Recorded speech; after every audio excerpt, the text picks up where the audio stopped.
Pada suatu malam di bulan November tahun 1995, bus terakhir jalur 330 dihentikan oleh 3 orang yang mengenakan pakaian kuno saat melintasi Yuan Mingyuan. Meskipun sopir bus sangat tidak suka dengan cara menghentikan bus seperti itu, ia tetap menginjak rem dan berhenti.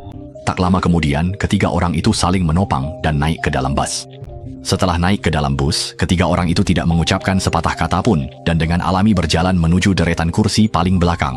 Penampilan aneh ketiga orang itu segera menarik perhatian penumpang lain di dalam bus. Kondektur yang melihat kebingungan para penumpang, buru-buru menjelaskan bahwa orang-orang itu mungkin adalah aktor yang sedang syuting drama kostum di sekitar situ.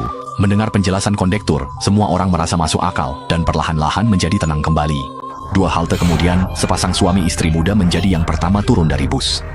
Saat itu, di dalam bus, selain 3 orang di kursi belakang, hanya tersisa seorang nenek dan seorang pemuda. Sejak ketiga orang itu naik ke bus, sang nenek merasa tidak nyaman, sehingga ia sesekali menoleh ke belakang untuk melihat. Melihat ketiganya duduk diam tak bergerak, dengan posisi duduk yang kaku seperti patung, hati sang nenek tiba-tiba bergetar hebat. Tak lama kemudian, sang nenek tiba-tiba berdiri dari kursinya, lalu seperti orang kesurupan, ia mengulurkan tangan dan mencekik leher pemuda di depannya, dengan kuat, sambil berteriak bahwa pemuda itu telah mencuri dompetnya. Pemuda itu terkejut dengan kejadian tiba-tiba ini, berusaha melepaskan diri dari cengkeraman nenek. Namun, nenek itu tetap ngotot menuduh dompetnya dicuri pemuda itu. Tanpa memberi kesempatan bereaksi, nenek memaksa menarik tangan pemuda itu, menyuruhnya turun dari bus bersamanya untuk melapor ke polisi. Mendengar ucapan itu, pemuda tersebut langsung menyetujui permintaan nenek. Akhirnya, keduanya turun dari bus, sambil saling tarik-menarik.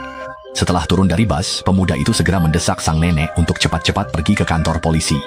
Namun tak disangka, kali ini sang nenek justru berubah total dari sikap galaknya tadi, dan dengan nada lembut berkata kepada pemuda itu bahwa seharusnya ia berterima kasih karena telah diselamatkan olehnya.